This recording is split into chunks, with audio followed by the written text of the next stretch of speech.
What's up, fool? That was a trailer for the Netflix special, September 1st, coming out, produced by Netflix and Lisa Esparza.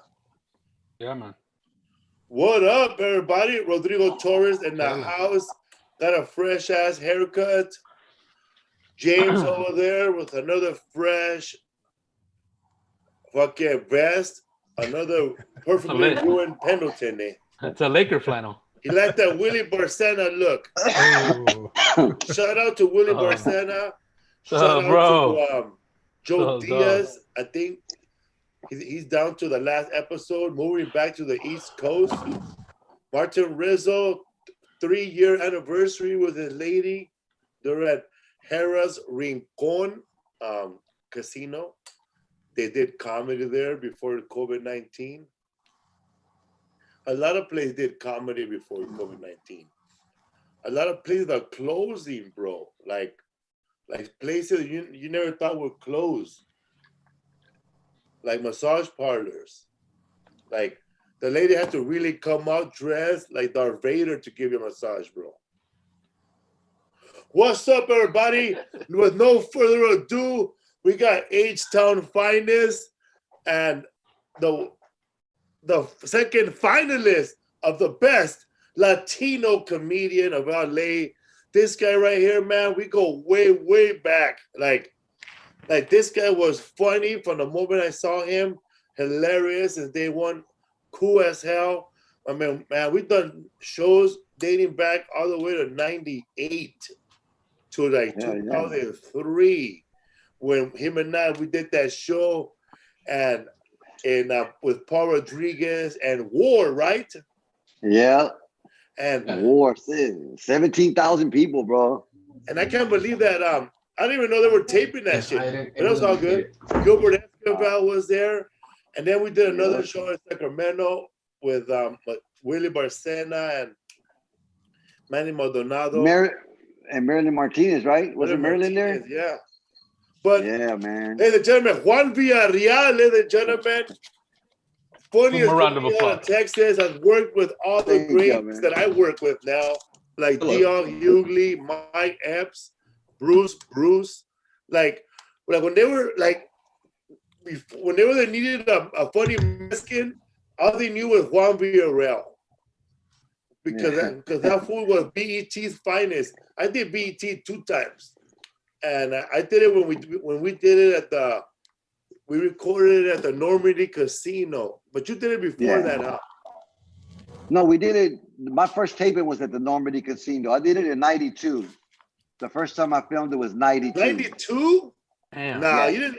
You haven't been 28 years ago.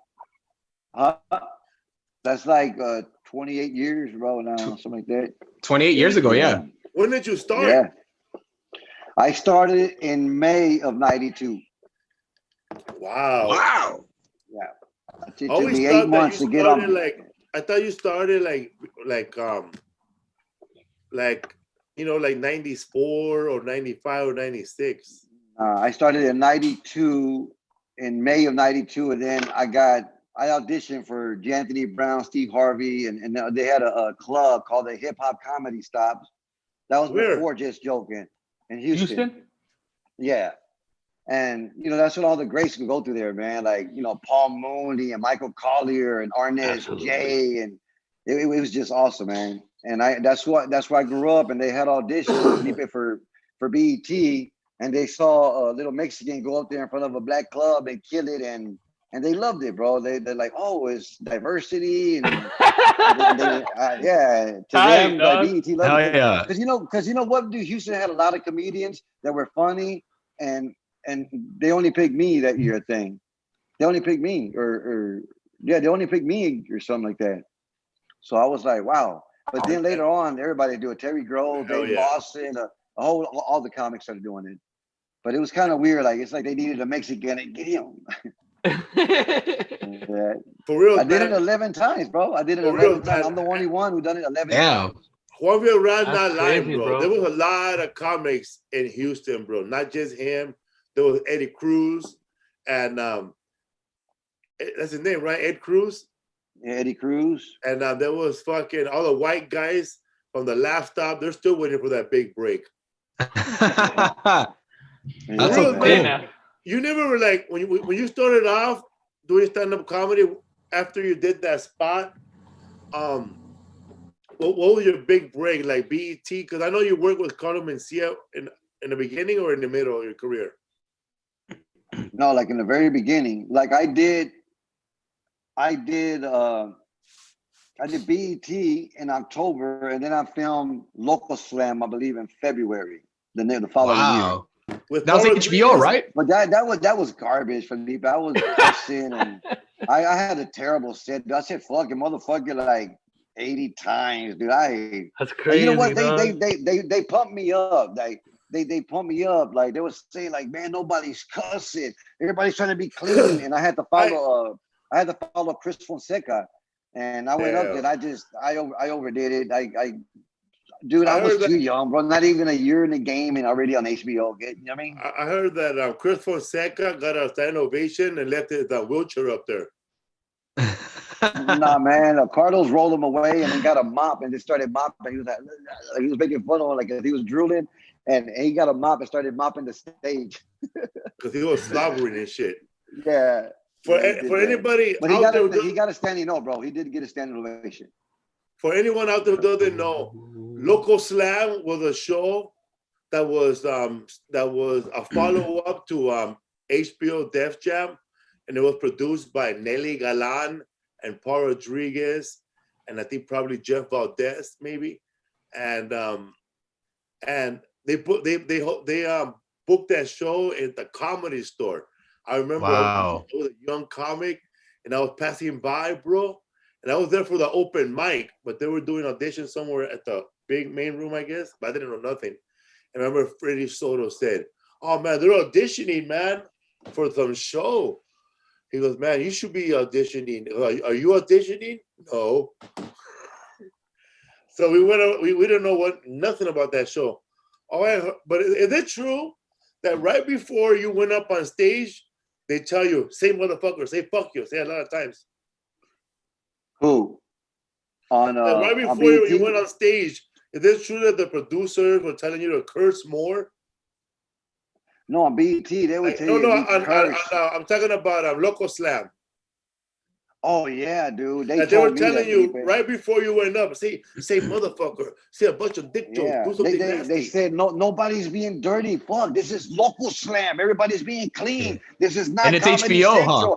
And it was like 2-3 different people, bro. And this is, bro, not even a year deep in the game. You know what I mean? Man. So I was like, and you know, and Paul Rodriguez was there, bro. I was like, oh my God. And Isai Morales was there. And dude, there was people, like Mario Lopez or whatever. And I was just like, and I already had my set. Like I already had a set, dude. And no, bro, I went out there and blew it, bro. Like, you know what I mean? I could have, you know what? I did as best I could in a year. 9 months, like that was it. Could you still find these clips? Gave him all the bullets, eh? Could you find these clips on YouTube? Dude, they're on YouTube. All Local Slam is. And after that, you did when they saw you, because your set, I know that I never saw the HBO's Local Slam set. All I know that I saw that your BET set was like, that shit was killing. You were doing the joke about the flood people, right? Yeah. That was our very first time. Killed, bro. I know, man. And you were like, I don't want to toot your own horn, but you were one of the first comedians to talk about floods and disasters, because people in California, all we know is fucking storms. Like Storm 2020. But you're from Houston, bro. And man, and knowing now, there's a lot of fucking floods out there, bro. Like the fucking freeway gets fucking filled. So now when I think about it, when I think about your joke and the floods, I say, damn, this fool was ahead of his time. He know what he was talking about, that big ass flood. Hey, bro. Yeah. When Houston gets flooded that much and it's fucking humid as hell, do the price of weed go up? Nah, not here, bro. Like it's between 190 and 220, and every now and then I got some exotic 250. It fluctuates. Yeah. Hey, for how much? Weird. I don't like gas prices. They're making money. You know what I mean? Because there is the same prices like when you go to dispensaries, or they'll do it $10 more. Like, dude, like how much? Y'all not making no money off this. Like I don't get plug. it. Like, yeah, it's like an eighth. It's an eighth. It's an eighth. Like it's an ounce is 200. I mean, that's pretty much standard. Juan Villareal knows how to roll real fast. Oh yeah. You know how to roll fast, huh? Oh yeah. Fuck yeah. Oh, dude, here's a funny story, bro. The first time Juan Villareal and I worked together was in Bakersfield, California, for Mark Babbitt. Wild West. Way out west. That we sold out or whatever. We sold out. Freddie Soda was headlining. Oh shit! Sold out, dog. What year was this? I don't know, bro. I was opening, and he was, and Juan Villareal was featuring, and it's a good ass show. The next day, dog, Juan Villareal had never been to Las Vegas, bro. Tell him what happened, bro. Man, I ain't never been to Vegas. And Felipe, you want to get on the bus, fool? And, all right, let's go. And we went to Vegas. We took the bus. And first, there was a couple girls that were going to take us. We'll take you, whatever. All right, let's go. And you got to ride. They got all excited and whatever. It didn't happen. So Felipe, like, you want to go, fool? Let's go. So we jumped on the bus. We took it. It was a long ride. The Greyhound? From the bus station, yeah, Greyhound. We went to Greyhound. Shit. And then went right across the casino, right across the street, and gambled, gave them all our money, everything. And then we got back on the bus. We had enough tickets to get money back on the bus and go back. Because that bus stop in Vegas is right next to the plaza, dog. But we didn't see nothing. I wanted to go see the strip. I wanted to go do nothing. I sat at a fucking blackjack table, lost my little 2,000, and like that was it. And you know what? Damn, bro. This is how funny Felipe was. We was in line at the bus stop, like to go back to LA, and Vegas fucking Greyhound bus stop sucks, bro. Oh my God. So this is in the 90s. So we're sitting there, we got our bag, and Felipe is kind of looking around, and he goes, hey, you ever look at these people and think, I'm not like them? That's funny, bro. It's not that funny now, bro, but when you were there and we're in the line and we're celebrities, bro, we're on TV and we're in the line, and Felipe just goes, hey, bro, we're not like them, fool. We're not like them. We're different. We're on another level. But we were in the same fucking line. Motherfuckers, they came here to work, eh? Yeah. We lost what they make in a month in fucking 56 minutes. Bro, we were trying to make ourselves feel better. Like, oh, look, fuck that. He'll never be back. You guys give it up. You guys give it shit about everybody, bro. No, bad economy. Hey, this fool fell asleep like this, bro. And I turned on my little light and started reading Jack Kerouac on the road, eh? Hilarious, dude. Dude, it was, bro. I'm telling you, man, when we got on that bus, we took like this weird bus ride, bro, around like the mountains. His secret route, the bus driver. Desert. It was a nice little cruise. I think you've been on that bus before, right, Rizzo? I've been the one to El Paso, the limousine. No. It sounds fancy, but it's not, dude. Probably crept to the Sierras or some shit, right? Went down onto. I lost all my money on the same slot machine, bro. It felt like I was just sitting there and it was just slapping me. and then he was playing blackjack, right? And he went up to 300. He had 300 and he just bet 100, lost it, bet another 100. I said, hey man, yeah, and lost it, and then just looked at me and just bet another 100 and lost it. He goes, oh, let's go. That what hurts. I'm like 300 like in 2 minutes. Damn. You gotta be tough to gamble, dog. That's crazy. And I was kind of like ghetto hood. Like, I don't know if Felipe was hood or ghetto, and I didn't want to say anything. I was gonna say, you want to hold my bags, bro? I'll go get us our money back, nigga. Like, hold on, let me go. let me go, Kelly. Nobody knows me in Vegas. This is my first time. Let me catch somebody snipping real quick, and we'll be all right. Nobody knows me in Vegas. Man, we bought our return ticket, luckily, right there before we went out, and smart. And I got to downtown, man. It was sad. Oh, they lost my bag too, by the way. Oh my god! I don't understand how you lose a bag when we both went in the fucking bus together. Did you ever get it back? Like I was walking and I saw my bag go in the bus. We get to Greyhound Station. The bag not there no more. And I'm telling somebody the guy took in it. Spanish now. First, I was in a bag. I yelled in English. Then I yelled in broken Spanish. Mira, cabrón. Entramos en el pinche bus. La bolsa la metieron inside the trunk. Y después we got here. Y no more pinche bag, homie. Nothing, dog. Did you ever get it back? I got it back 2 days later. Oh, thank God. But they stole it. It's like in the airport where they lose your bag and they send it to you. These motherfuckers leave one message now to go get your bag. And that's it. To go get it, go pick it up. What time is gonna be there, bro? And and it's like in a shitty ass cage. Well, you need a little manita to grab stuff. The hand they dealt with in 2020. Hey, Juan, what did you do right after that? After that trip, were you living in LA at the time, or you were living in Houston? No, I went back. I was living in San Antonio. I flew back to San Antonio. Yeah, I was living in San Antonio, dude. I would have. Really, close to Houston. I had a lot of fun at that gig because at that gig, I was still sober. Like, I had never smoked no pot or did anything. But the guy who drove me, Mark Babbitt, that fool he was playing Beck all the way over there. And I think he had like a whole Tupperware full of weed brownies for you. Damn. Yeah. And he gave me one. And I think I ate half. And I guess I got buzzed or whatever. But I didn't do nothing. But you were blazing. Yeah, no, he needed. Yeah, I've always smoked. Yeah, I've always smoked. But yeah, I remember telling people, Felipe, when I met him, he used to carry his notebook and pad. He wasn't getting fucked up or nothing. He was listening, studying, just paying attention to the shit. And like, he wasn't like everybody else, because that's when Willie and Jeff and all them fuckers would get all drunk. And you know what I mean? Okay, that fool get loaded, dog.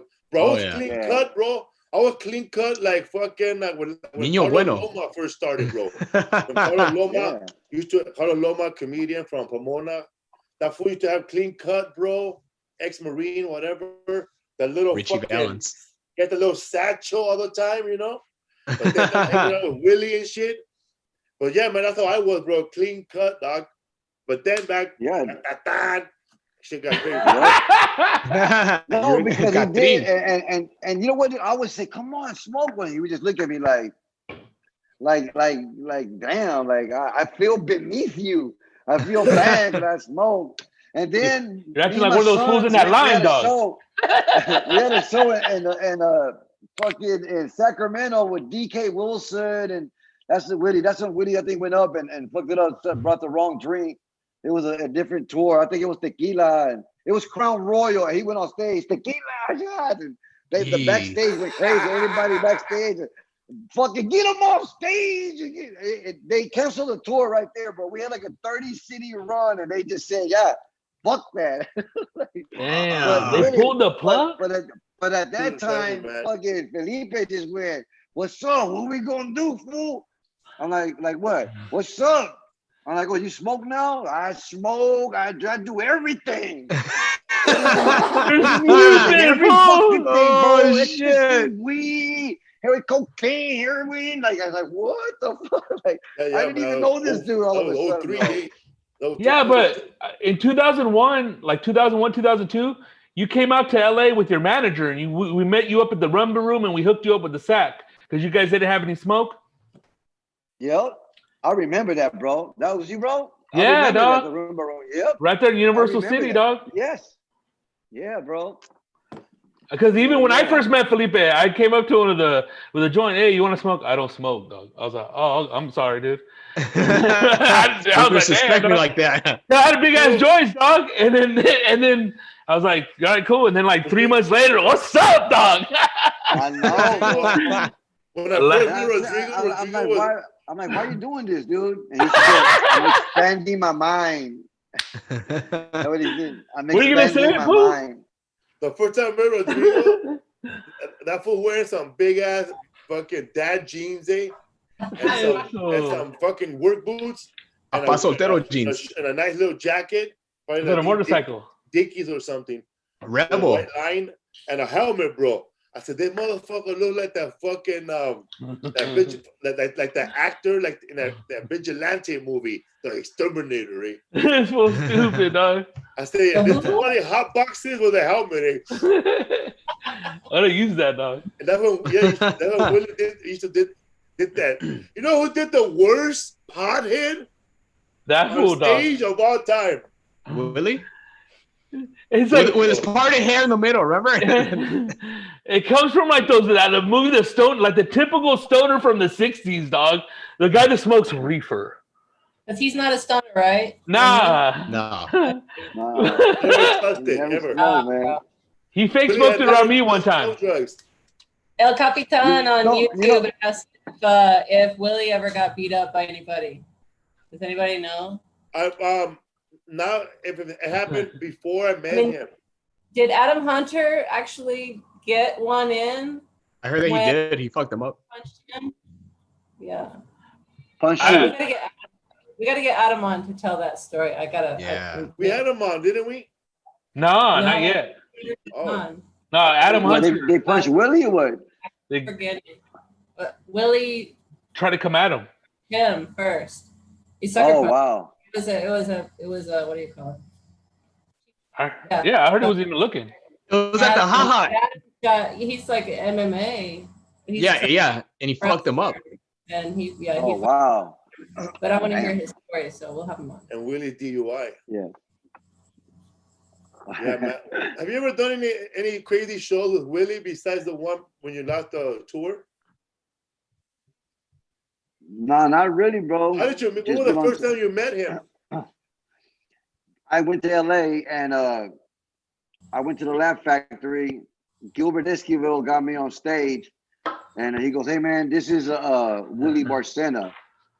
And you know, Carlos had told me, "Hey man, this dude Willie, he don't really like me that much." And I was like, "All right." He goes, "So he's probably not gonna like you." And then, you know, when I met Carlos, when I met him, dude, I saw him perform at a black comedy club, right? He sold out. Well, the club sold out 6 shows. The same one, the hip hop, Rashawn and all them. And I won a competition, and the owner told me, Rashawn said, "I'm gonna hire a Mexican who's not even Mexican to work at my black comedy club because you got to meet him because he's gonna be rich." And that's when I met Carlos, and he killed, bro. Oh my God. And then he took me to LA, and that's when I met Willie. And then the next day, Willie goes, "What's up, Juan Mencia?" I mean, and bro, and no, but Felipe, Carlos was like my fucking hero, bro. Eh? Hey, dude, Carlos was my fucking hero. I was like flattered, man. I was thank you. Shit backfired, dog. Yeah, he's all mad. He was trying to put me down, dude, but I was so new to the game. You know what I mean? I spoke the joint with Tupac that night. That's when me and Pac got high, fucking kicking it and shit. And I was hanging out with real niggas, man. And because they were saying, "Oh, he's a bully," and I'm like, "Nah, he's not a bully, bro." Like Willie, you know, he did his thing and stuff. And man, right now, me and Willie's relationship, we're so close that we talk to each other, see each other, we love each other. I just worked with him in Arizona. Actually, New Mexico, I think. I believe it's New Mexico. And we had a good time, bro. Willie gave me my props and everything, but he's always been cool with me. Like we've always been cool, bro. We've never, he's never yelled at me or nothing, dude.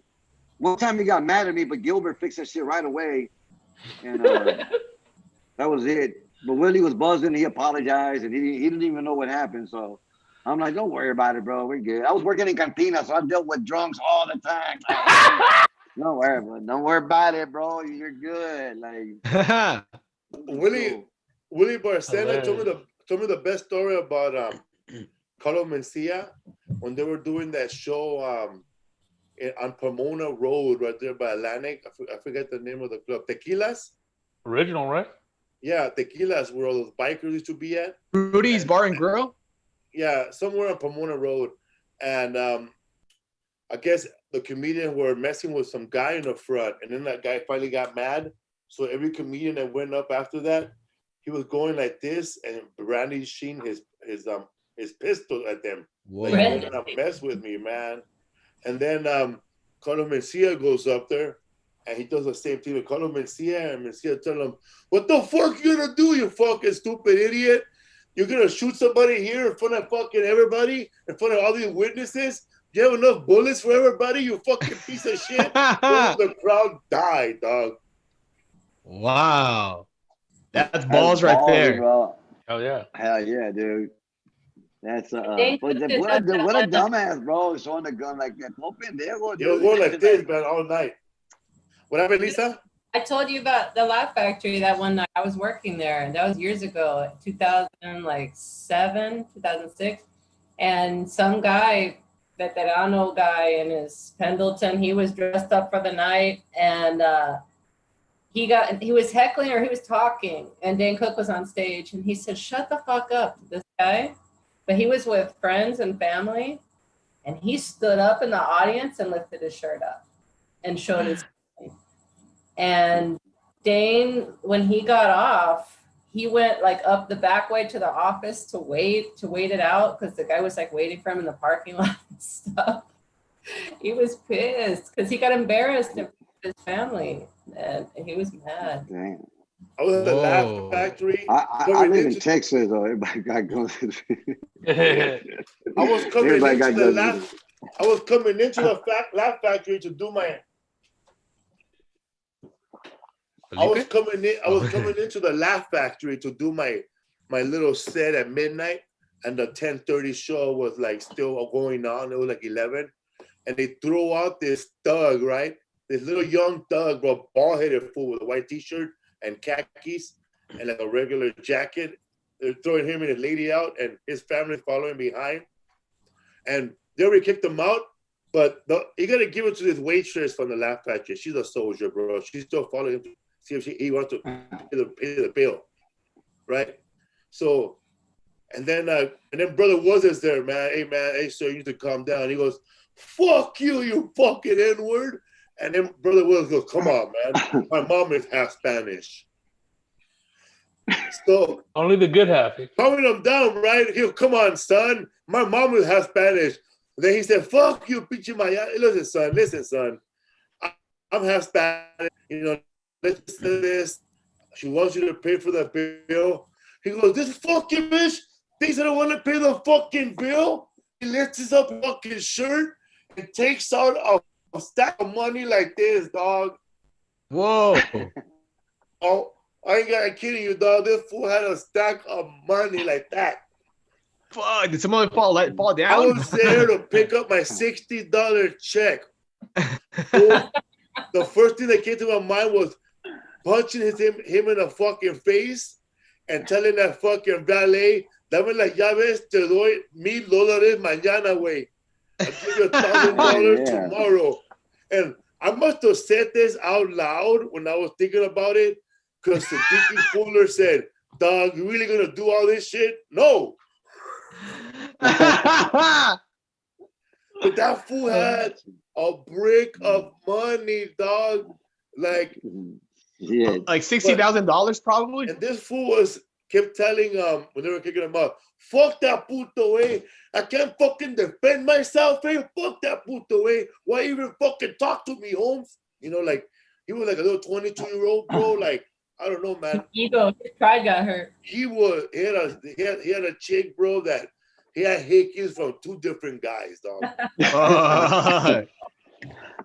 My type of girl. Anyway, some older bald-headed guy showed up, and he paid everybody. He paid off everybody, bro. Even Brother Wood and everybody, and then they all left. Give this to your Spanish mother. Oh, fuck, dog. I worked at a club I worked at a club in Shreveport one time. Vance booked me there, and it was a thuggish place. It paid like $1,200, and you know, I was only Mexican on BET, so my manager said, "Look, I'll do 15 minutes." I'm like, "What?" He goes, "I can do 15 minutes." I'm like, "What?" I'm gonna do 15 minutes of no. He said he's gonna do 15 minutes of comedy. He goes, because we didn't bring another guy. He thought he could do 15 minutes and bring me up. And so we walking in there, and when I went to the bathroom, this guy was, you know, bending over, washing his hands, and he had a gun in his back. And then another guy had his gun. So then I went and told my manager, like, "Hey, man, I was like, bro, these niggas got guns." And he goes, "I saw that shit." And I said, "Well, what we gonna do?" And he just looked at me like, you better be funny. And I was like, dude, I went on stage. I did about a minute. "What's up, fuckers? Y'all good? Whatever." And then I said, "Okay, look, let's just stop this shit. I went to the bathroom. I know y'all niggas got guns. I just want to let y'all know, man, if I ain't funny, just don't shoot me. I already told my cousins I'm here and this and that, whatever." Man, they fucking they put their guns on the table and shit. And I was just doing my comedy. That was the scariest. I got paid $1,200, dude, like in 10s and 5s. There was not 120 in that bitch.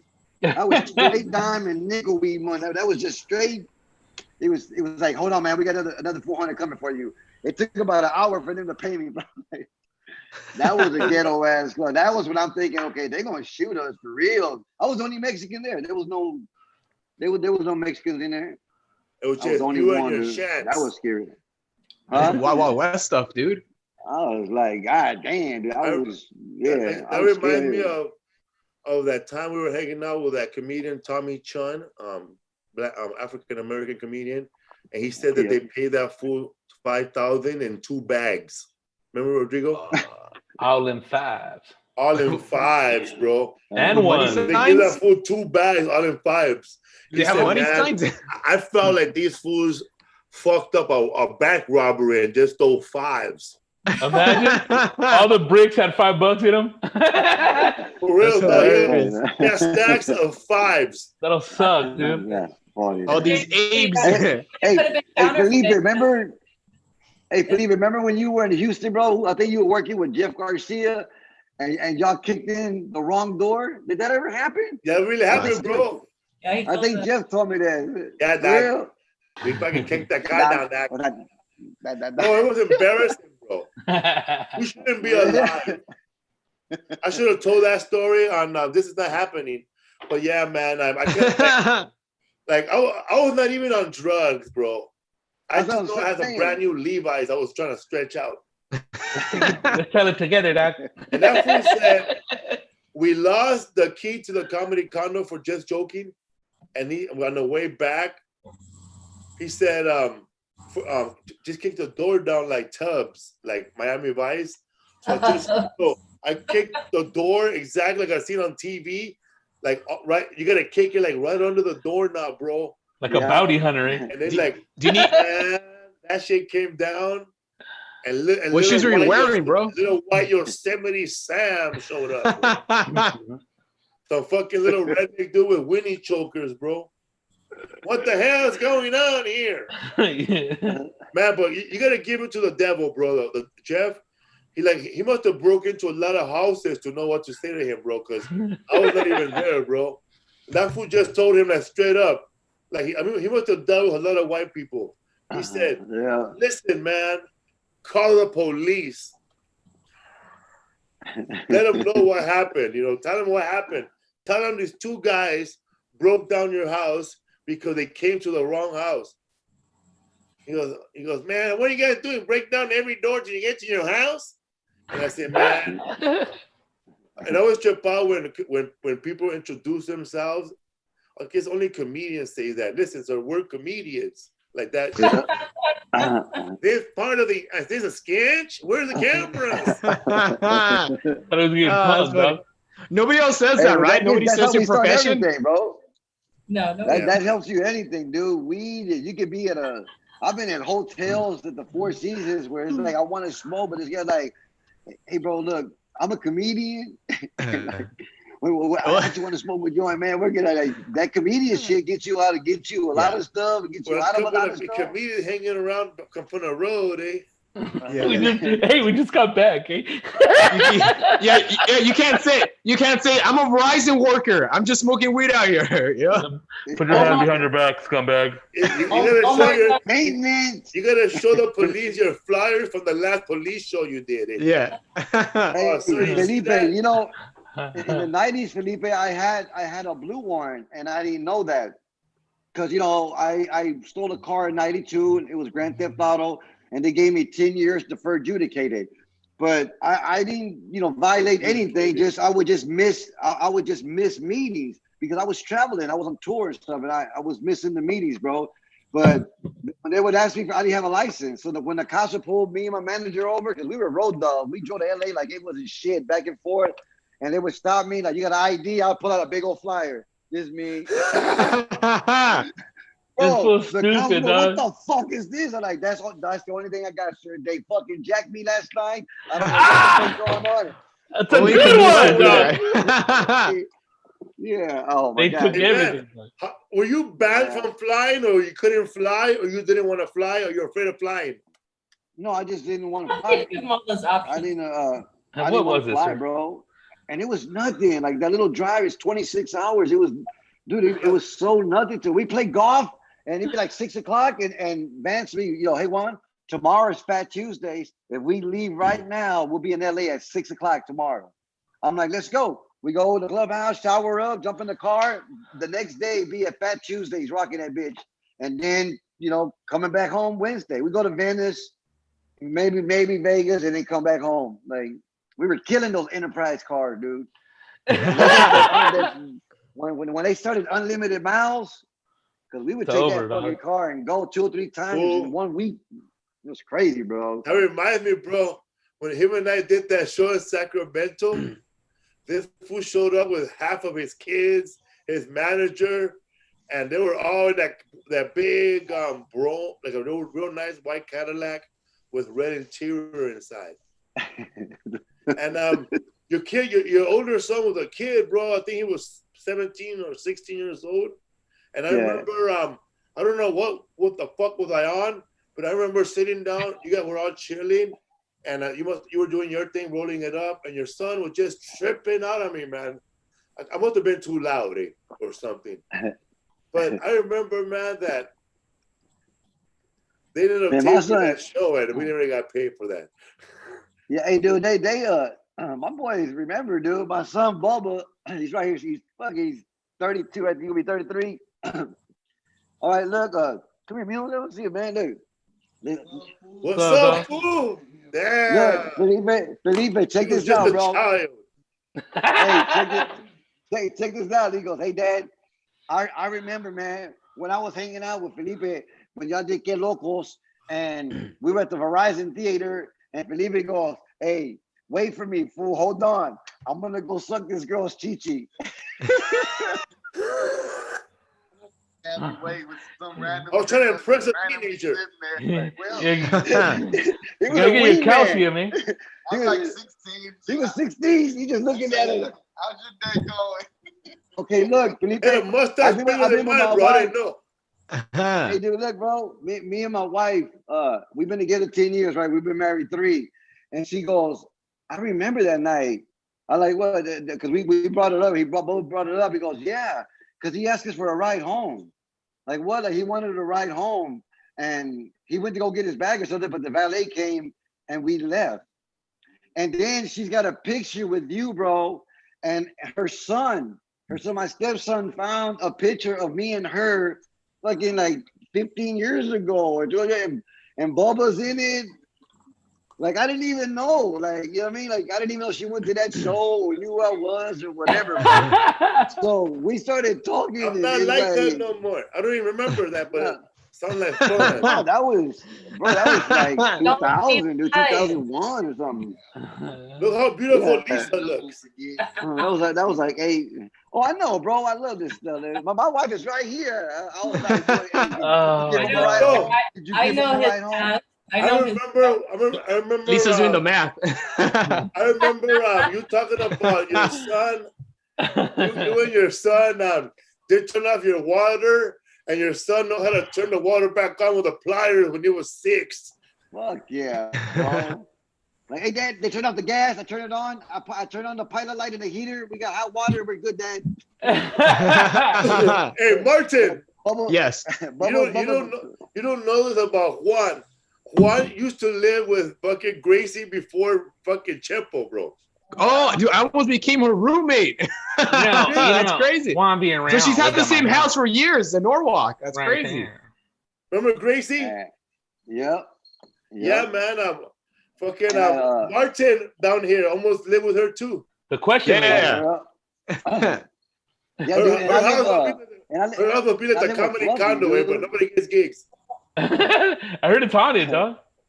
That's question number 20. Because I was living with Jeff, bro. I was living with Jeff, and then I moved in with Fluffy, dude. You moved in with Gabriel Iglesias first or Jeff? Bro. After, right? No, I was living with Jeff, right? Okay, me and Jeff got an apartment. He had his girlfriend. Okay, I did that comedy competition. Okay, I came in second. I came in second. Rudy Moreno won. I came in second, and Carlos Oscar came in third. Well, when we got home, it was me, and then Jeff was in front of me, sitting down, and Edwin Juan was in the Edwin was in the middle, and he was rolling. You know what I mean? He was rolling some bud. And we were all smoking, and I said, roll everybody once so we won't pass it. Just everybody just roll a fucking joint.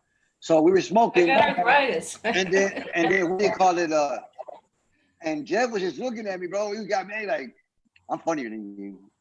I'm funnier than you, dog. Nah, dog. I'm funnier than you, dog. Nah, dog.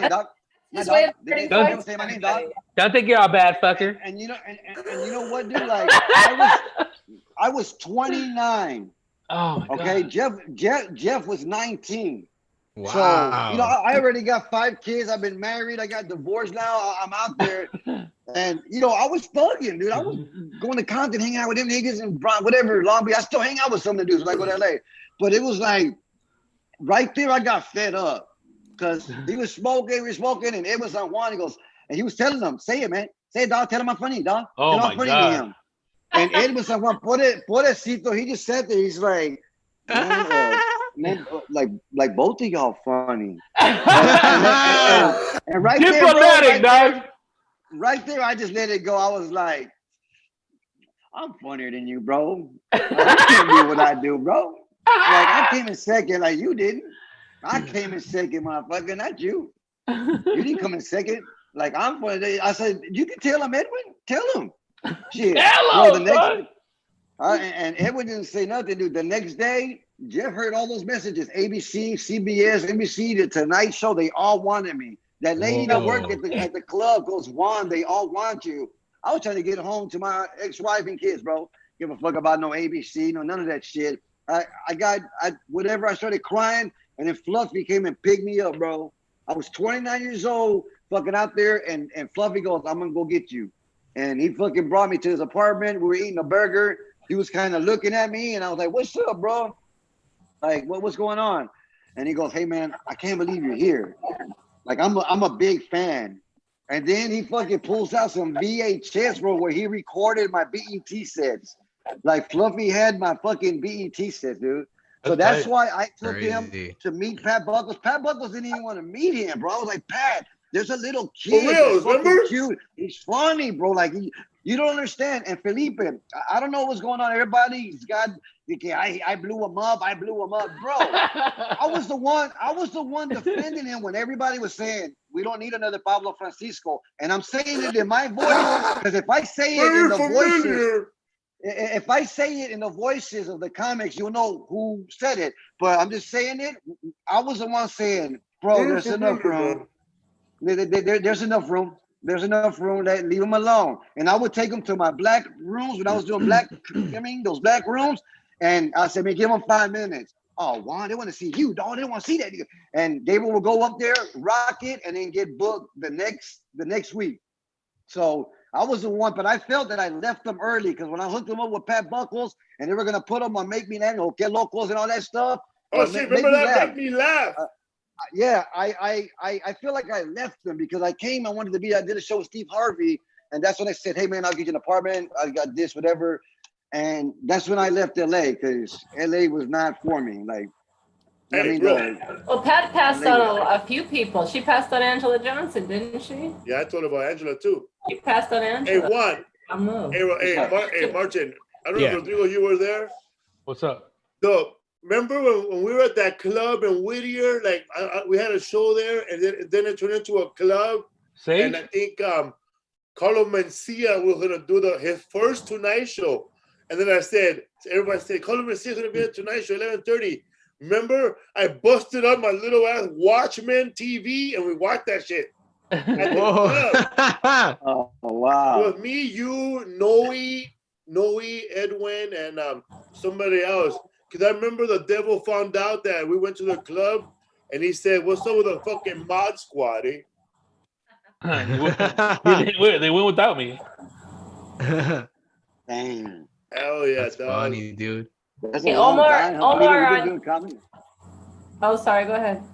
No, sweetie, go ahead. I'm sorry. Oh no, I was gonna jump in. Omar on YouTube asked, when you guys kicked down the door, Felipe, did Jeff wear his leather jacket? Bro, what kind of shoes were you guys wearing? He was wearing a leather jacket with studs, with little studs that said La Puente Bad Boy. It's a what? La Puente Bad Boy on it. It was like bedazzled, right? Yeah, like the Dice Man, but it had the La Rhinestones. Oh my God. La Puente Bad Boy Club, dog. Bridgetown Bad Boy, bro. Remember the Bad Boy Club? It was a long night, bro. I remember they paid us, and when the guy was paying us, that show was fucked. We did 2 shows, and they were both empty, bro. Like, we're talking about empty. Like, it was sad. When we got there, the waitresses were leaving. Half of the wait staff. Yeah, because we were on stage performing, bro. Like, I could hear because they had this big old trough, they call it, I guess. This big old bucket full of ice, dog, full of ice, full of Coronas, full of Tecates. Damn, ready. When I'm performing for 6 people, I could hear the ice melt, bro. Get going. Oh my God. Yep. And see, look, let me tell you what happened, dude. His name is Troy Marshall. I just saw him not too long ago. We did they did a roast for Willie D for the Ghetto Boys, and I just saw him not too long ago, bro. What happened was, Carlos. I told Carlos, you ought to perform at this club. Just joking. It's big. It's a big ass club. And he went to go perform there, and Carlos told him, I'll take 2,000 versus half of the door or bonus.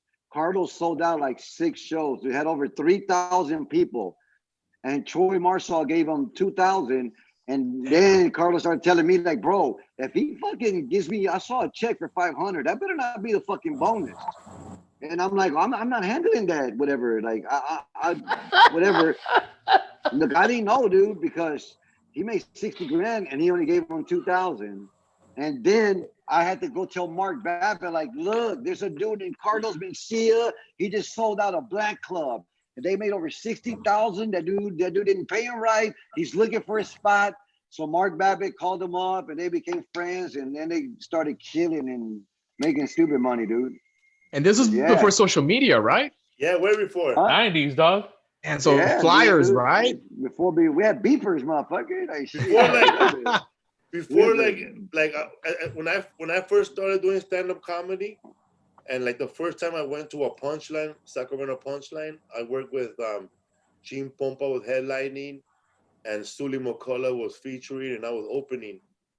And the manager told us that, nah, man, the only people that sell out the Sacramento Punchline before he even gets here is George Lopez and Carlo Mencia. It's they compete with each other because they both sell out this place. Like they sold that bitch out all the time. So, and to this day, they can still sell out that fucking Punchline like nobody's business. Fuck yeah, dude. Yeah. But you see, Felipe, when I was traveling with Carlos, in 94, 95, he was going to Tennessee, Indianapolis, Kentucky, and selling out fucking weekends at club. He was already making 20, 30,000, 40,000 a weekend, dude, in 94, 95. Like it was yeah, he was already making big money. And when I was doing stuff with Cedric and DL, like I told Jeff, I'm gonna go do a show. He was like, how are you gonna pay the rent this month? Whatever. I was like, I got a show. And he goes, one show's gonna pay all that? I'm like, yeah. I'm like, yeah, because Cedric would give you 5,000 to open up for him. So Cedric Arnaz, that's what they paid you. And I'm like, I got 2 shows with Cedric. That's good. In one night and whatever. I still don't think Jeff's ever reached that amount to this day. So what do you call? No. So what do you call? They haven't, and that was the difference between comics and Latino comics. And I was going like, hey man, these black promoters, they're taking care of you. They put you in a nice room. The limo picks you up. They golf, the weed you want. They get you whatever you want, and this and that. And the Latinos, oh, you're a black comic. I think, no, I'm being you, fucker. Like, you don't gotta act black or nothing. I was doing my same jokes. Because at first I started writing for black people, then white people, and Latinos, but then I just started being Juan Villareal after about 5-6 years, and it was on, bro. And these comics, I'm not doing BET. I'm not doing BET, but you start selling out. I ain't doing those beaner shows, bro. Hey, bro. But BET was popular back then. My first time at the San Antonio River Center Comedy Club was in like 1998 or 1999, and I remember I went there, and this is before Instagram, before social media, and that green room wall was like the fucking social media that you knew everything about every comedian on that fucking wall. And I remember reading Angel Salazar's remark on that wall. He said, sold out 6 shows, fuck 5 fat Mexican chicks, made 5-7 bonuses, top that, fuckers. And he signed it, right? And then somebody wrote about him. He wrote this standing up because it was really low. I remember you wrote that Juan, you wrote this. It was real big. I said, I went to jail for such and such time, and these 2 comedians stole all my bits. I won't say their names, but you know who they are. Yeah. Bro, I was like, damn. And I remember, I don't know what to write. It's Twitter beef before Twitter beef, bro. Felipe, because look, Felipe Esparza was here, right? Yeah. 4chan. Hey, Felipe, because look, like you were locked up back in Carlos Mencia, yeah, but Carlos Mencia, like people don't understand, like this is a true story. Like when I did BT and I did local slam, they called me for Corpus and they were going to give me like $1,500 to do 45 minutes. I didn't have that kind of material. I had about 10, 15 minutes. So I went and I did his set. I did Carlos Mencia, but I said, this ain't my stuff. So I did it. Okay, you were honest, fool. I called him and I said, hey, bro, I fucking told your jokes in Corpus. But if you come down here, don't do that shit. And he goes, what are you talking about, bitch? Like, he goes, wait 2 years. Like, he goes, you stealing? And I'm like, what do you mean stealing? He goes, you stealing my shit? I'm like, bitch, I'm just borrowing it. I'm like, you can have it. I'm just like that. He goes, that's stealing. I said, no, I said, I stole a car. And I got 10-year probation. I told some of your stories and I made fucking $2,000, but they gave me a bonus, bro. Like, fuck that. So then I got oh my God, dog. I got on tour with Chucky Ducky and Broadman. We're doing NCO clubs. We're doing NCO clubs all over the country. And I was doing Carlos's shit. Dude, I was doing it better than him, bro. I was fucking rocking that shit, bro. Hilarious. Felipe, this is the funny part. When people would come up to me and they'd be like, hey, bro, you're fucking funny as shit. You're funny. I'm like, thanks, bro. He goes, hey, man, you know Carlos Mencia? I'm like, that's my homeboy. He's like, he's doing all your shit. And I had to stay in character. So I was like, that motherfucker. You can't trust nobody in this fucking game. I can't believe that bullshit. Oh my God, dude. And then he would call me. Carlos would call me. He would call me right there. He would call me and be like, bro, bro, people think I'm stealing your shit. I'm like, I know, fucker. They hate you, man. Like, they think you're stealing everything, dude. Hey, that fool was like, Bro, he was like, you're doing counterintelligence, fucker. I was like, oh, God. And he would Oh just my laugh, God, bro. dog. He would just laugh, dude. Like, I did that like in 30, 40 bases. And he's like, I can't believe you're doing that shit, motherfucker. This fool Like, said 30 to 40 places. Nice. yeah, Hey, what's I up? was getting some good money. Blackhawks used to do that though in the Chitlin circuit though. They would use Jackie you. Gleason. All I that think stuff. The they Yiddish did it. circuit, the Catskills, I all think- that stuff. Jackie Gleason, man. Vaudeville. I was, man. And I fuck with them dudes still, like, you know, because these my boy, after that Joe Rogan shit, whatever, I still fuck with him. I'm like, damn, I would have punched him, dude. I would have hit that motherfucker. And he's like, bro, you would have really hit Joe Rogan? I'm like, I know you would have, dog. I'm like, are you fucking serious, bro? You think I've been beat up before, nigga? Like, Joe Rogan's a monster. He's a beast, but if I get lucky and get one good punch, if I get one good, that's all you need, dog. Hey, I haven't heard somebody say that a long time, but if I get one in there, Ray. That's all you need, dog. And Felipe, you know I can do some shit. I'm 53, bro. I'm fucking healthy as shit. I'm a golfer, swimmer, tennis, whatever the fuck you want to play. I'm good. So if I get one good looking shot, bro, and I know Brown ain't gonna do shit, and I'm not gonna hit him in the shoulders and where there's muscle. I'm you know what I mean, like Bruce Lee, nigga, I'm gonna go straight for the fucking that brain. No, I'm not even gonna, I ain't even gonna tell you, but I'm gonna go straight where I'm supposed to go. Well, that's what I was gonna say. Like you don't even need the skill. I think that you just have the crazy drive to get it in there. I think you. I got skill. I practice skill. I trained with people. I can do some your shit. attitude, I think your winning attitude is like, I'm just gonna go for it. Oh yeah, but you know what gonna do this. He said, to be real, he said that fucker is gonna probably choke my ass out. I know that. Yeah, man. So, but it don't matter. It don't matter because the name of the tour is gonna be why I beat up Joe Rogan or why Joe Rogan beat me up. It's gonna be a tour, motherfucker. Either outcome's good. Give him the death touch, eh? Joe Rogan at that time is not as strong and athletic as this Joe Rogan. No. This Joe Rogan like a bull, bro. Joe Rogan now could take 2 punches, 3 or 4 punches from an unskilled fighter. Yeah. Yeah. He had a neck before. Now he doesn't. Yeah. From an unskilled fighter, someone who had never unskilled fighter, yeah. You know, or who had never wrestled, you know, but like, or any fucking cholo, you know, he'll fucking beat the fuck out of him.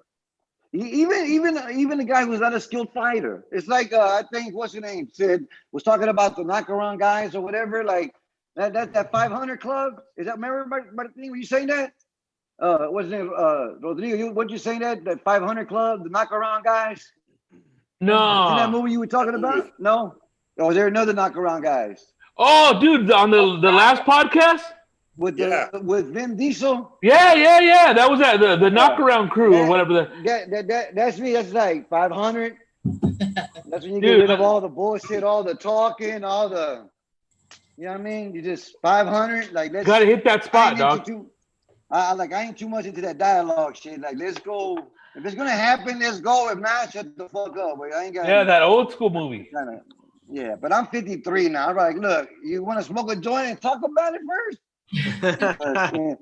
Because in 2 more years, I'll be a senior citizen, and that'll be a hate crime, motherfucker. I'm just letting you know. Hey, Felipe. In 2 years, bro, I'm going to be 55. I'm going to walk around and slap the shit out of these 53, 52-year-olds. And if they hit me back, hate crime, motherfucker.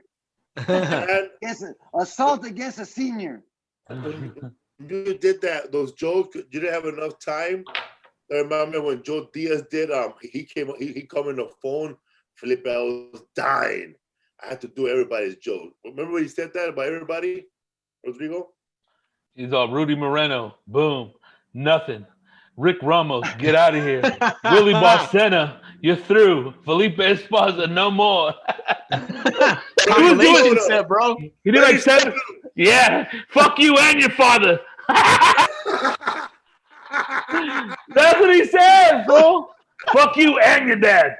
Oh yeah, never forget that shit. Yes, He told bro. that me to do an hour of clean material, bro. I started at Weird Metal. They said no. He got work with Rick Ramos. Get the fuck out of here. Barcena, you're through. You know, Freddie so fuck you and your father. Yeah, because he said Willie Barcena, fuck you in the Tonight Show.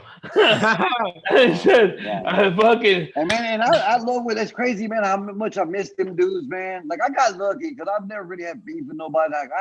Now we tell each other, I love you, bro, love you too. Like it's cool that we're like that. It took too long, but like we need to start looking out. It is, bro. You know what, Felipe? Like we need like we're OGs now. We need to start like really helping our younger guys. Say, look, this is what we did. This don't do this because some comics don't want to do that no more. They don't want to waste your time, and we gotta help them, man. These fuckers, because nobody's doing shit together. Don't you think the comedy game is changing though for younger people? I think they're thinking of comedy in a whole different way now, especially with the pandemic. Like comedians now, when they start out doing comedy, they're already thinking about it in a mindset of a comic that's been doing it 10 years. Like they're trying to look for the hit. They were thinking about marketing. They were thinking about fucking merch. They were thinking about sketches. They were thinking about how I'm gonna get 1 million likes. Tonight Show's like not even a thing anymore. No. Yeah. But even it's changing for skaters. Like Martin Rizzo can't wear his tight ass jeans no more at the skate. I went to the skate park with my tight jeans, and I just heard people saying, "Who's that old guy with the skinny jeans?" Like, I'm not old. I'm 32, bro. Yeah.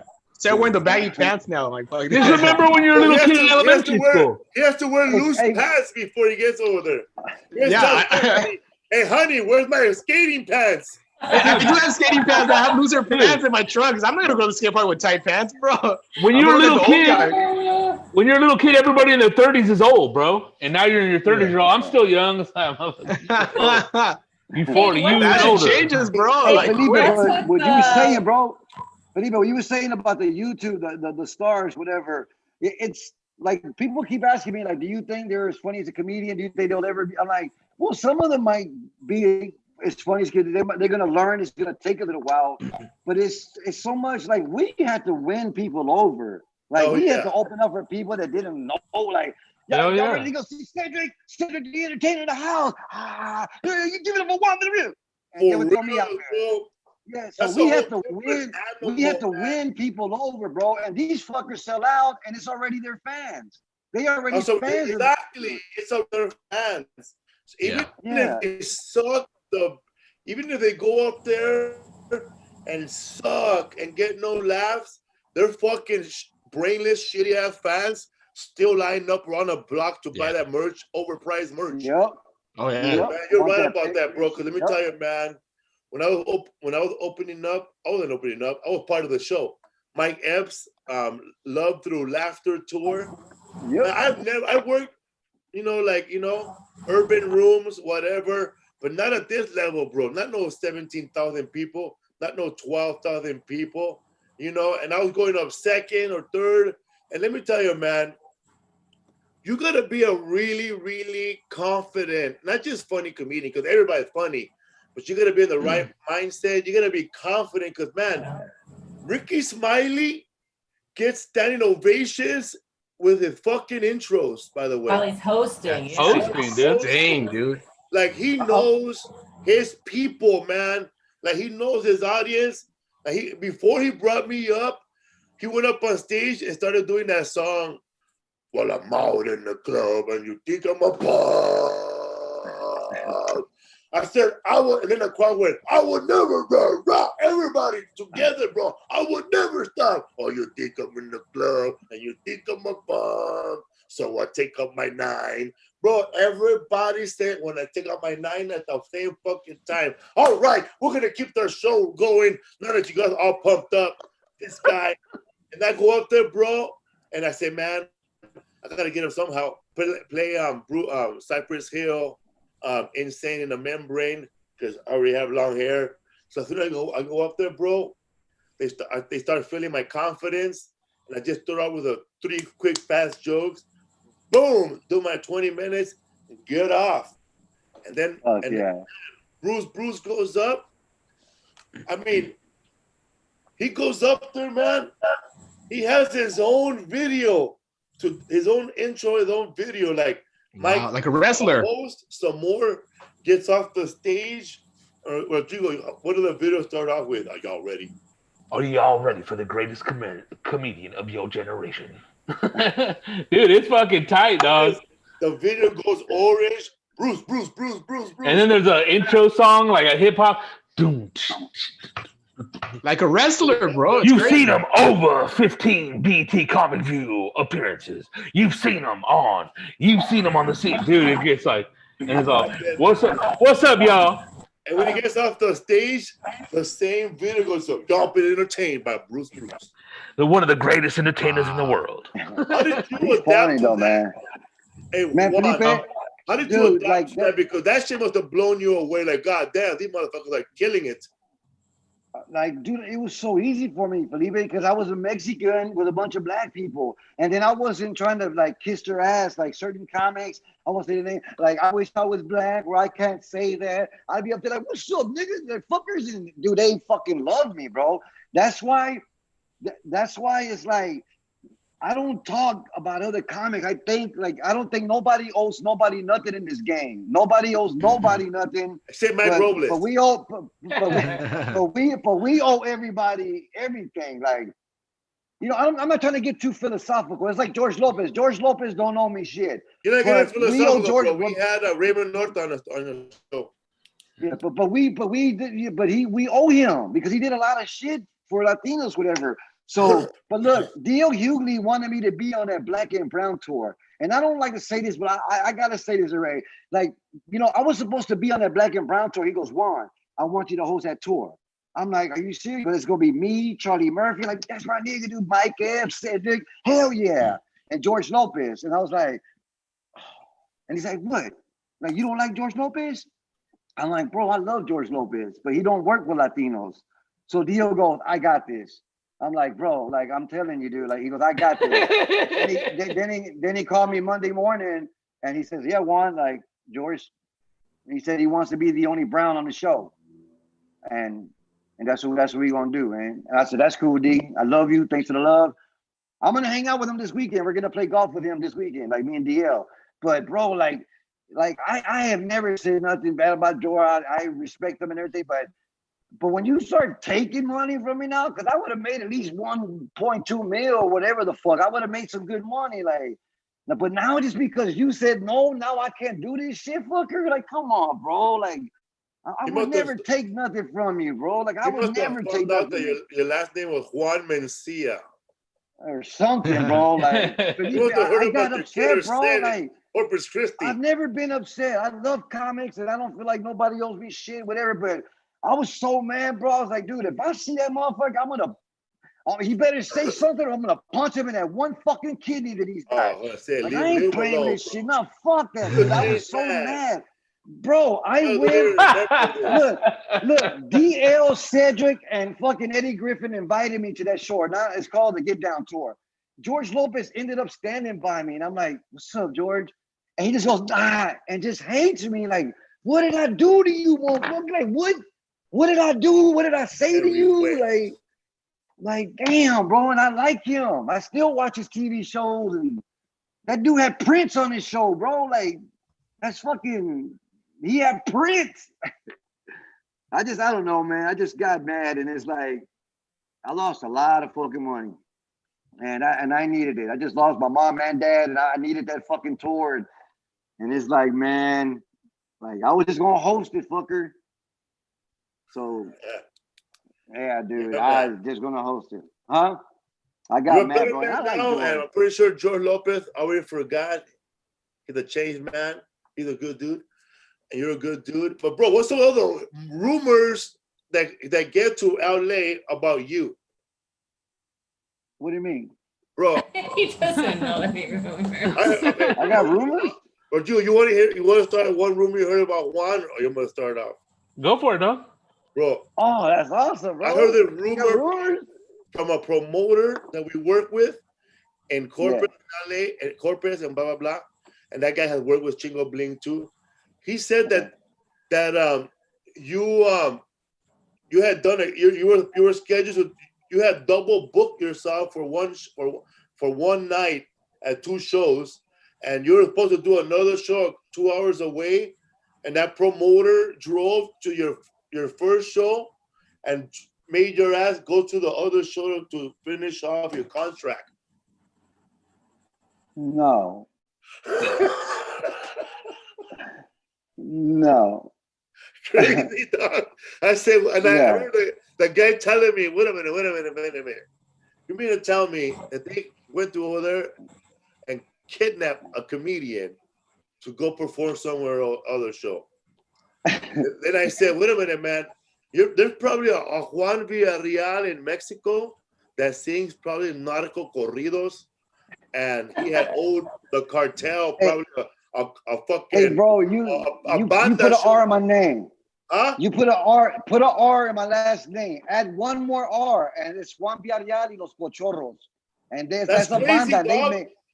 They make millions of views. Mixed. Yeah, and they make millions of views. They get 35, 40 million views, Felipe. That don't happen with me, dude. I got contract. My shit's straight now, dude.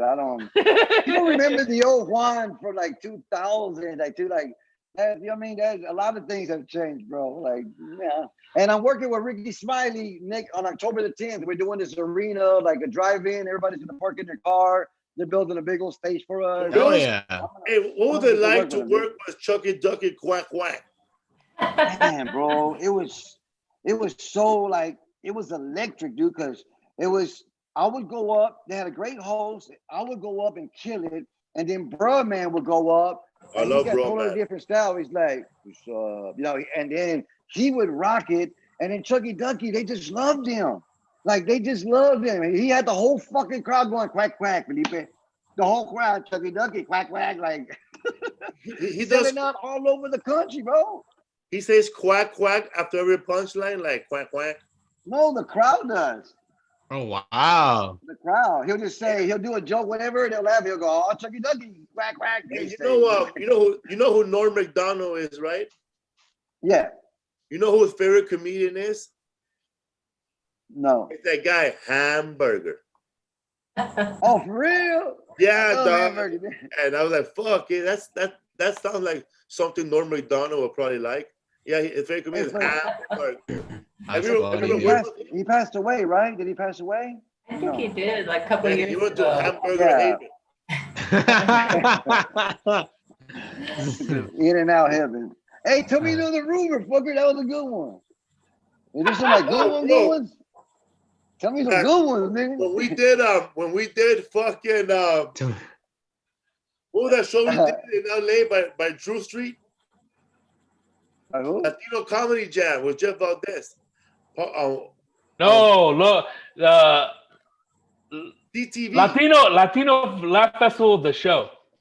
Okay. Yeah, and Willie Barcena hosted a bunch of them, and Paulo Francisco. I did Paulo Francisco's show.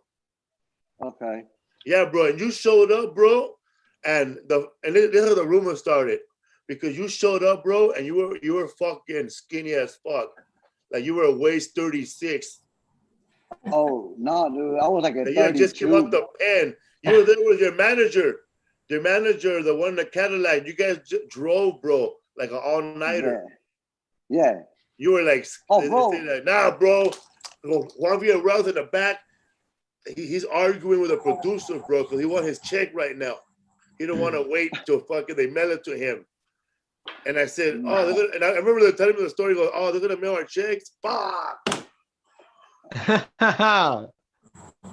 No, man, Vance would have that taken care of. We get cash. Like that was. Like that's what I'm saying. Black promoters work different and stuff, and that's why my rooms. I don't know if you noticed, but whenever we worked at certain places, I had different rooms. There was, you know what I mean. You had to give my manager a room. Like now, when I fly somewhere, my manager's coming with me, and I get, I get travel pay now. So it's different, bro. But the more popular you get, the more you get. I was going through anxiety, like really bad anxiety, and I didn't believe in that. and I had to take Xanax. And when I took Xanax, everything came back in my color, and Yeah, I bro, didn't know that. you were looking kind of I remember you were looking sick. Like Bro, very sick, and I felt filmed what do you call it? Big Time with Steve Harvey. And when I saw the video, Felipe, I could not believe it. I was Gilbert Esquivel, dude, loves me. That dude hugs me, loves me. When I saw him, he go, "What's up, Juan?" And just walked away from me. He didn't shake my hand or nothing, bro. And then Vance told me, like, "Juan, these niggas think you got AIDS." Because I was like, "What?" That's I'm right. like, "What?"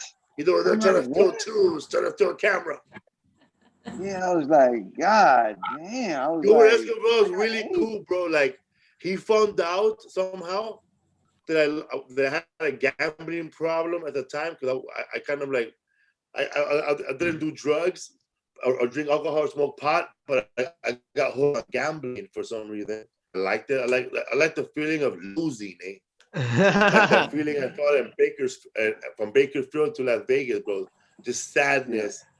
And I remember that I had no money, and I was talking to Gilbert Escobar on the phone, and I wrote a bunch of jokes for him on the phone, and he told me to come to my house and pick up $150. Bro, let me tell you, man, I had fucking zero fucking money.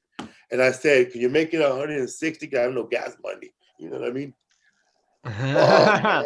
And Gilbert got me a bunch of he wanted to send me in the right path. I felt it, but without really preaching, you know, because he got me like a bunch of church gigs, man.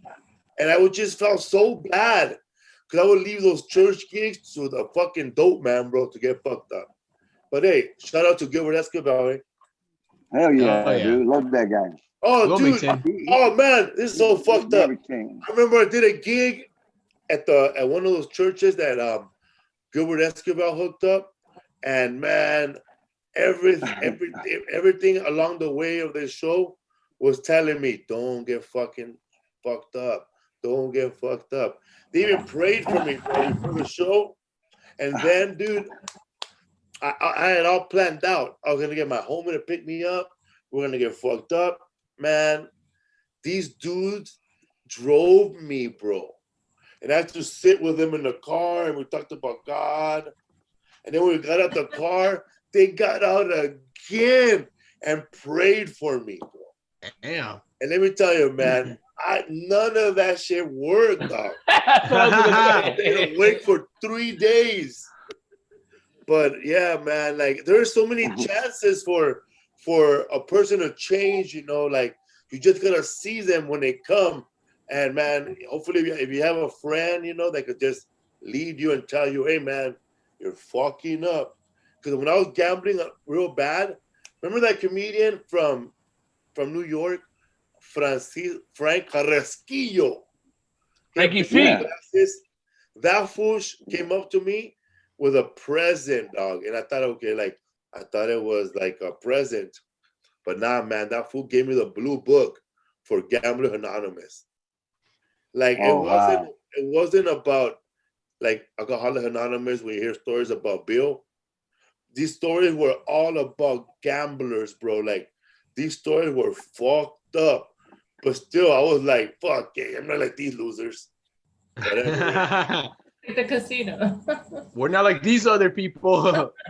Fucking losers. What was the last show you did, Juan? I did one this weekend, dude. We filmed one at a iPic Cinema. It's called some TV show on some network called These Nuts, and they wanted me to. It's in a movie theater, and they filmed it. It was like 40 people because it only holds like 80 in there, so they separated 40 people, you know, couples or whatever, and they filmed it, and that was pretty cool. And I got one this weekend at District 49, and then I got that big one with Ricky Smiley, but that's a radio station comedy show, so that's good. You know what I mean? What that's city's good that money. going to be in? What city's that going to be in? That's going to be in Houston. Houston. Wow. Yeah. I think Ricky Smiley lives here now. If I'm not sure, I think he moved here to Houston. I know his daughter's here, and she just got she was, you know, went to Whataburger, and they shot at her car. So Ricky Smiley's daughter was shot in a drive-by. She got. Oh shit! I don't know if y'all saw that on TMZ or whatever, but that was on his. It was on his IG. Is she okay? Yeah, it was scary, bro. Yeah, she survived, but she was pretty bad. Yeah, it was scary, man. Yep. Brutal, but bro. You know, you go to Whataburger at 1 in Houston at 1 o'clock. Houston's popping, dog. People don't know. It's getting dangerous. It's getting dangerous, bro. Like, you gotta be careful. What's your Instagram? Remember when we went to Whataburger in Corpus and it was like 2 a.m. or something like that, and that woman had a flat, but she was also like maybe leaving an abusive boyfriend, so she couldn't call anybody for help. Remember that? Yeah. And Carlos Cody helped her. Yeah. Remember Didn't she start throwing shit in the car before she left, or they threw her out of the car with her luggage on? Something like that. She had luggage. Yeah, it was weird. She had a flat tire. It was strange. It was a crazy time. At that Whataburger in Corpus Christi, it's open 24 hours. Well, before the pandemic, that's the only Whataburger where people in Corpus can meet their future wife. Yep. Yeah. You can get married right there, dog. They have the arches. Hundreds of couples have, you know what I mean? I saw a post one time. Whoever met their wife or whatever, girlfriend at Whataburger, you saw us? You see the couples popping up. Because they go after the club, they're buzzing. But Whataburgers are all open 24 hours. Like, they're all of them. And corporate, that's their corporate, you know what I mean? That's why they got the biggest one. They got a 2-story one. 2 stories. Yeah. Remember, that was the one where Toby wanted to walk and nobody wanted to go, remember? It's only a mile away. Late at night? Yeah. A mile at night? It's 24 hours. But Houston doesn't really have sidewalks. Was that Houston? That was Corpus. No, Corpus is okay at night. It's pretty safe at night to walk because, you know, there's a lot of... It's a ghost town, bro. Yeah. But, I mean, you know, we're comics, bro. Like, I mean, that's what we do. Fucking nomads, we're bored. We used to go there. I used to be in New York. I'd be bored as fuck. I'd jump in the subway. I'm going somewhere. I would just go. I'd end up in the Bronx, Brooklyn, and everywhere. Were you in New York with us when we did Get Locos? Yeah. Me, you, Joey Diaz, Frank Manzano, Ruben Quintana. Bro, I was dying. I was dying for some fucking bud. Nobody had fucking weed. And Angel that's right. It was me, dude.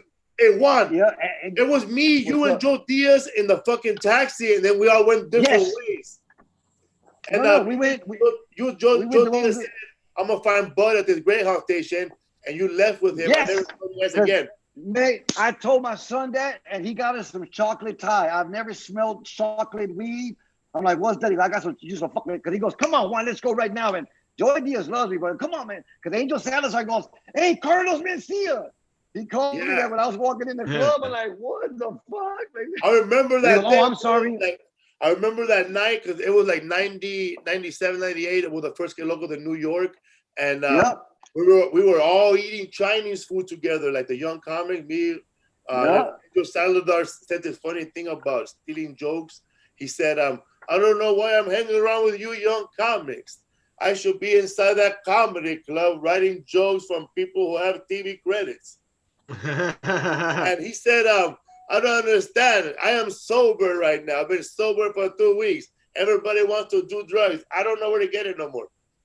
I remember that, dog, dude. I remember, like, it was me, you, and Joe Diaz in that fucking cab. And Joe Diaz took off to Boston, and you took off, I don't know where. And I remember I run into Joe. This is how that story ends, bro. I run into Joe Diaz like 6 months later, and I asked him, hey, bro, how was that trip to Boston? It was fucking amazing. I had a runaway chick give me a blowjob all the way to Boston. And he goes, how did you know she was a runaway? No, he goes, how'd you get her to give you a blowjob? I gave her a fucking cheeseburger. They fucking fell in love with you runaways. How did you know she was a runaway? You gotta look for the signs. I said, what are the signs? You gotta think cocksuckers. You gotta look for the red eyes and the backpack. Red eyes. I'm fucking crying all night. She misses Allentown. Hilarious. Fucking genius. Hey man, what's your Instagram? Yeah, it's time to wrap up. Okay, Instagram. mine is only Juan V. ONLYJUANV as in Victor. And Facebook? Yeah, it's Facebook. It's Juan Villareal with one R, Villareal. And my fan page is Juan Villareal Comedy. That's me, Felipe. Hey, bro, Yeah, thank you so much for having me on your show, bro. We're gonna get your ass back, bro. Cause we just dropped a little bit, bro. Cause we didn't talk about the last time we saw each other in Houston, and we were fucking partying with that Houston Astro player, bro. I know, We bro. went out to go to the World Series and only got 2 hits, but he hit that blunt all weekend. Tell your son, Dad, that we were hanging out with that fool.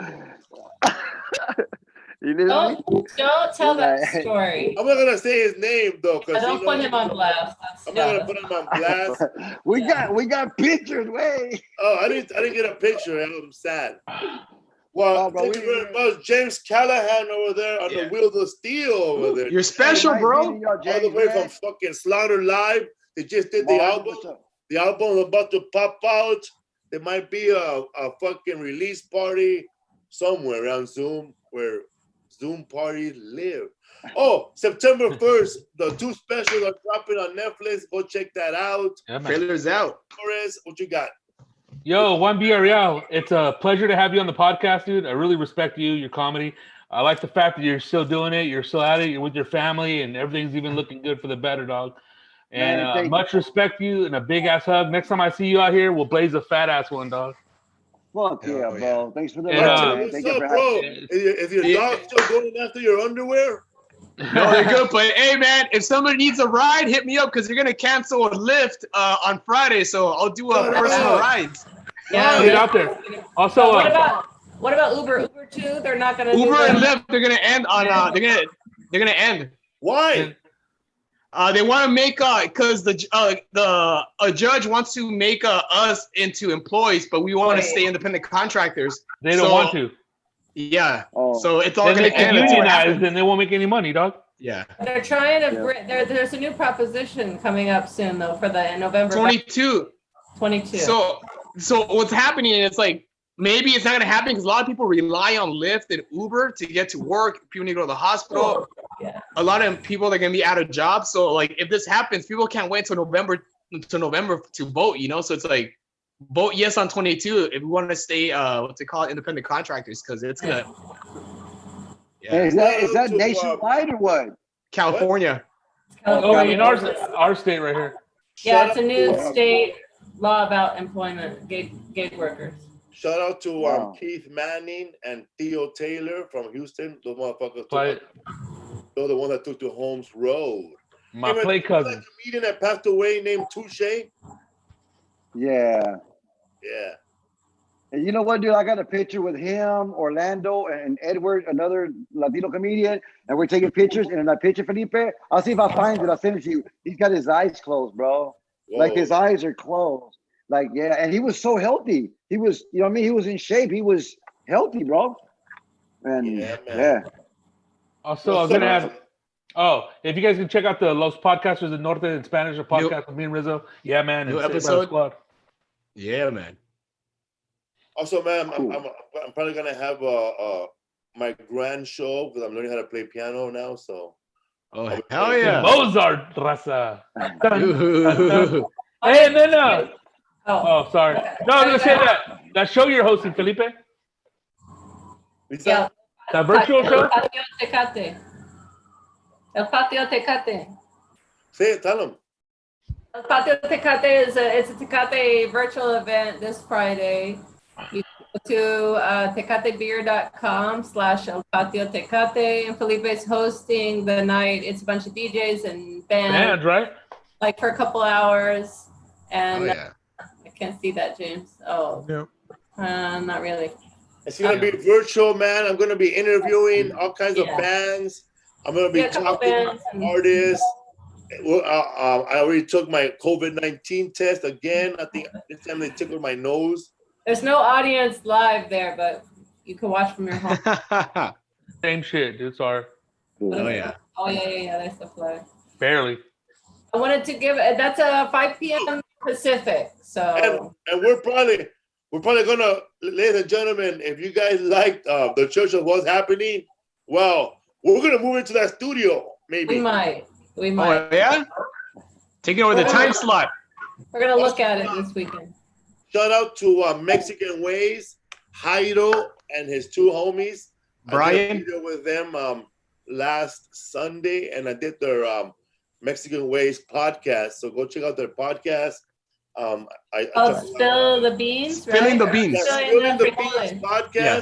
Spilling the frijoles. And look out for we also shot a sketch, and look out for a sketch we're doing with Mexican Ways, Concrete Live, Martin Rizzo, and what's the name? Valentino. Oh, Jay Valentino. Yes, all of us. Hell yeah, dude. One more shout out to this guy, Chris Spartan. He hooked Chris up Spartan. Tacho 2. No, Chris Spartan. Tacho 2 hooked him up with AC. What? Tell me, what was that? Huh? Babe, you told me that this guy hooked him up with AC. I don't know. Who hooked him up with air conditioning? You told me to give that shout out. All right, I don't know. I remember. Sorry. Chris AC Spartan, Anderson guy Cooper. hooked him up Oh, with air conditioning. shout out to Chris Spartan again. Somebody hooked him up with air conditioning. Órale. Somebody with air conditioning. I forgot the story. I don't remember. All right, I can kill you. Whatever. Okay, let's wrap it up. Good night, everybody. What's up, Later, guys. everybody? Thank you. Juan Villareal Boogie. So, That's the way he says. Hey. Representing, dog. Hell yeah, bro. Thank you very much, man. That was a badass podcast. Badass. Hey, Keep man, shining, y'all brother. be safe, man. Love y'all, man. I'll see you Love soon. you, man. Like Carlos Oscar Y'all be does safe, it. bro.